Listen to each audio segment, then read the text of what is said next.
Hi everyone, and welcome to the 8th episode of the Matchbox Restoration series. In this episode I'll be restoring the 20C Chevrolet Impala Taxi. The 20C model was introduced in 1965. It came in a lot of different variations. The baseplate first came silver painted, but was later replaced with a silver plated one. The early models came with an ivory colored interior with an orange-yellow body, like this model I have here. On later models, the interior color changed to red together with a more lemon-yellow colored body. Some rare models came with grey plastic wheels, but most of them came with black wheels like this one here. This particular model has been played with and looks quite dirty on the inside. The paint is chipped all around the body, so let's not waste time and get started. I remove both rivets by drilling them out with a 3mm drill, followed by a 4mm drill.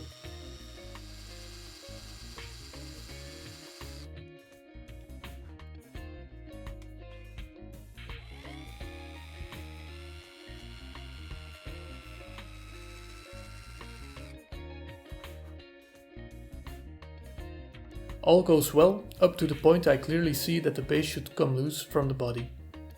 After some fiddling around, the base doesn't come off. Eventually I can remove the base so I can get to the interior and suspension, which seem to be in good condition. With both the interior and suspension removed, I can drill out the rivet that holds the window unit in place.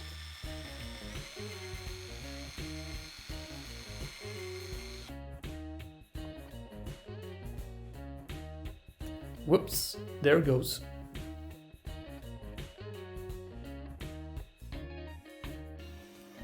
I remove the small lip on one end of the axle with my Dremel tool. This way the wheels come off easily and I can remove the entire axle from the base. I do the same for the rear axle.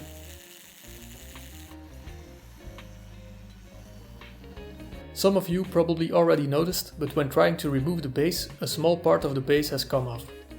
After checking the photos I made before starting the restoration, this part already had a crack in it. This will need to be repaired. I sand the axles with my hand drill and some emery paper.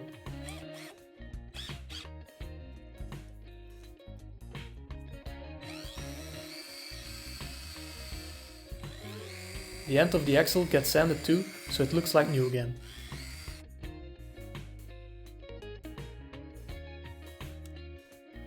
Before I strip the paint from the model, I try to find the color it originally came in. I use the yellow X8 Tamiya acrylic paint as the base color.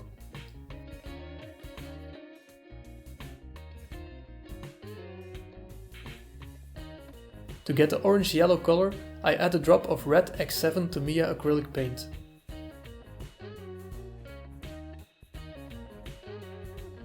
To thin the paint, I'm using the Tamiya lacquer thinner, as a couple of people have advised me to use. After stirring the paint to a milk-like consistency, I check how well the color matches on the original color.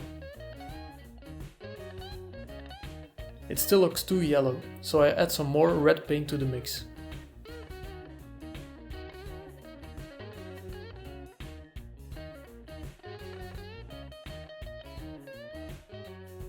This time the color is closer to the original.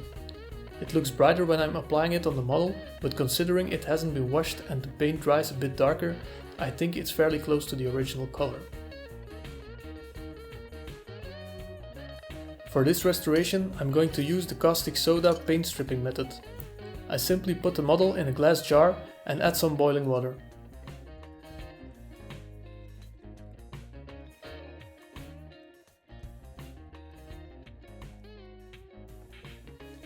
Then I add the caustic soda and let the mixture do its work. After the paint has come off, I pick the parts out of the jar and rinse them off with water. The base needs some tidying up, so I use a soft metal brush to get it in a better shape.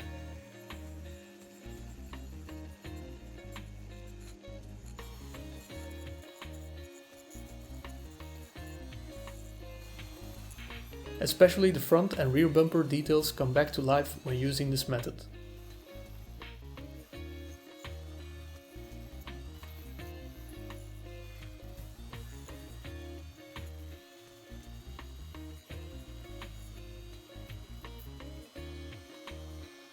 It's time to repair the part of the base that broke off during the disassembly.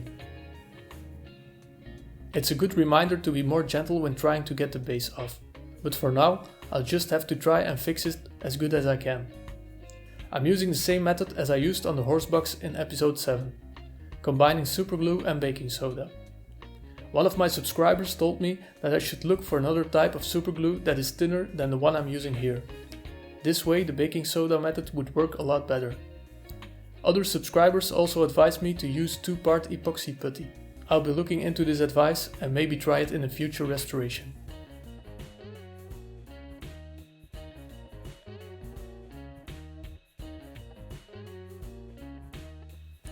After the superglue has set for a day, I'm starting off by filing the big blob into shape.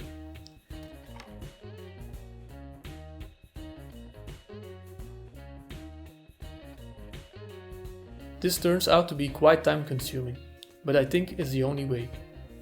Step by step I file away small parts to get a clean result.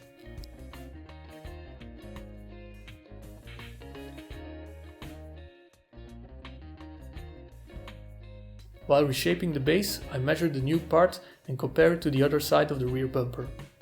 Eventually, I think I'm very close to the shape I need. Normally, I like to leave the base in the state it's in, but by doing the repair, I need to do something about the look of the front and rear bumpers. Some of my subscribers suggested using a chrome pen, and since I had one laying around for a while, I decided to try it. The chrome pen does lay down a thick coat of paint, so I have to be careful not to fill up the details with too much paint. The repaired part looks great with the chrome paint applied to it.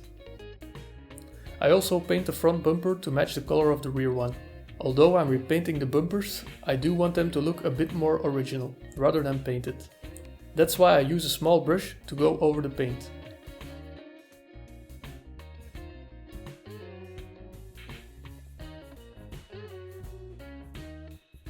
The result looks quite good. While the chrome paint is drying, I continue by cleaning up the body with a soft metal brush. I use the Dremel tool on a slow setting for this, as this gives me the best result. As I'm finishing up the body, all the details of this wonderful casting come back to life.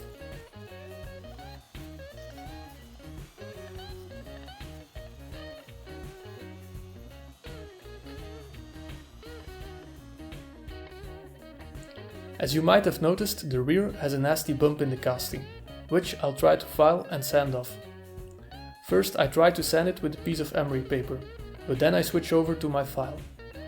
It's probably a bit too rough for the purpose, but I'm still experimenting with some methods, so for the sake of potentially learning something new, I try different methods. After filing off most of the bump, I sand the part with some emery paper. I then continue to lightly sand the entire body before putting the primer coat on it. Luckily this time I remembered to drill the rivet holes before putting a base coat on.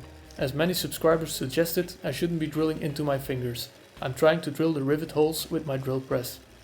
This actually works great and is a lot safer than using my hand drill.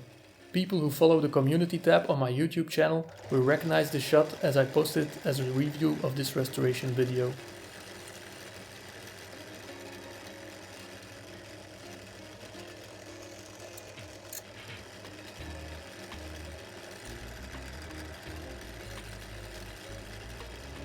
Here's a close-up shot of the rivet holes I've made with the drill press.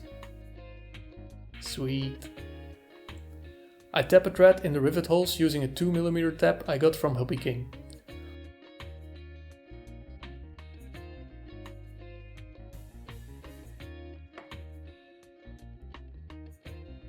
Always tap the thread small steps at a time and remove small pieces of metal off the threads to avoid damaging it in the process.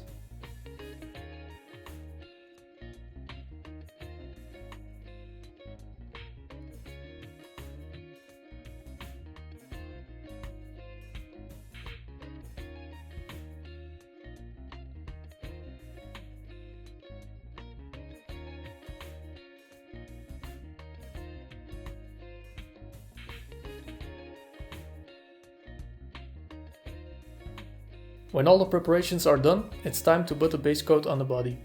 I'm using the white Tamiya surface primer for this model. I apply light coats first, followed by some thicker coats to get a nice even application. Getting the primer evenly onto this model was a real challenge. The side panels of the body are shaped in a way that a lot of paint, or in this case primer, can be accumulated in the corners of the casting. The front and rear have a lot of details, so I need to be careful not to fill them in with too much primer.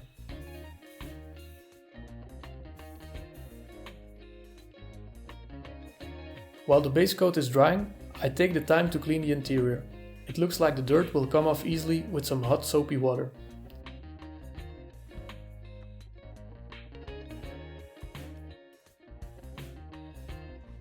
After leaving it in for a couple of minutes, I brush off the dirt with a toothbrush. It's an easy job that doesn't take much effort.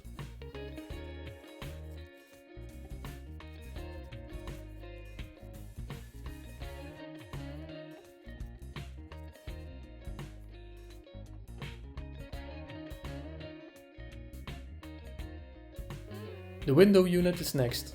First I clean it in some hot soapy water. After that I start sanding the window unit with 4 different pieces of emery paper.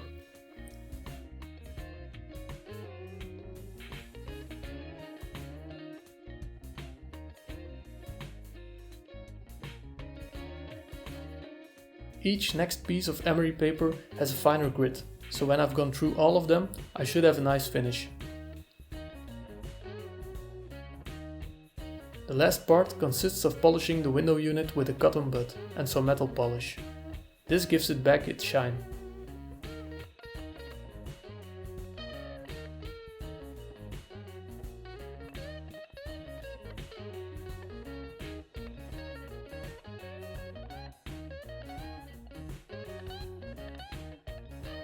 The base coat has dried, so it's time to paint the body. I've put together a new paint booth so I can record the paint process from the top.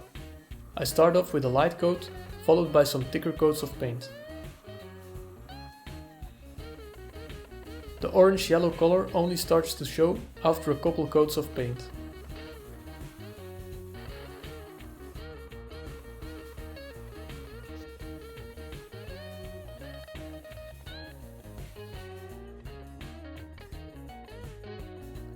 The paint has dried and the body is ready for the application of the decals.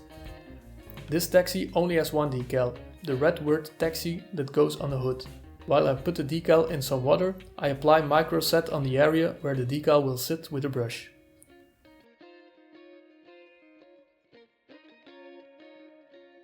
When the decal comes off, I still have some time to position it correctly onto the body.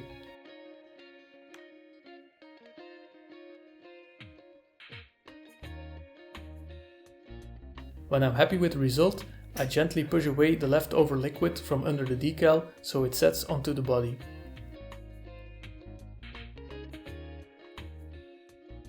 Then I apply microsol onto the decal. This will round the edges of the decal and make it fit tightly onto the body. Please note that after using the microsol you won't be able to easily reposition the decal, so keep that in mind before applying it. After the decals, the only part that's left is applying the trim details. As I'm unable to squeeze out some of the chrome paint out of my liquid chrome pen, I'm going back to the Silver Chrome X11 Tamiya acrylic paint. I personally think it looks great and I like how it handles when applying it. The details on this model are the hardest ones that I have painted up to now. The part where the headlights sit also have the grille behind it, which makes it very hard to paint without touching the part that needs to be kept yellow. All in all, I think it looks nice when I'm done painting the trim details. I put the wheels and axles back onto the base with my drill press. I gently press a custom-made tool onto one end of the axle. This creates a small lip that keeps the wheel onto the axle. I repeat this process for the rear.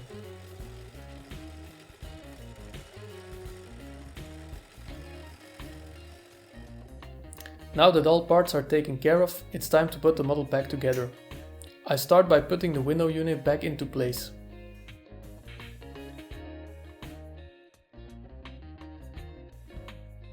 It sits on top of a small part of the body, so after I put in the interior and suspension, it's kept in place without needing to use glue.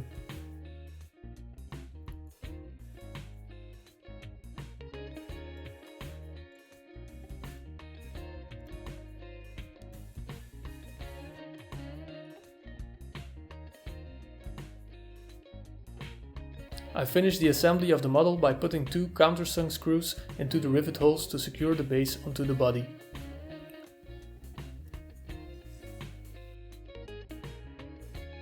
And that's it. This Chevrolet Impala taxi was in poor shape and needed some cleaning. After repainting it and applying some fresh decals, it's ready for driving some people around the city again. The front and rear bumper turned out nice and the interior looks clean again. The trim details have been redone, making them look better than they left the factory more than 50 years ago. I'm quite happy with how this one turned out.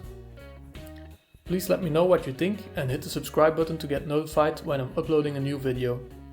Also keep your eye on the community tab of my channel where I'll let you know what I'm working on.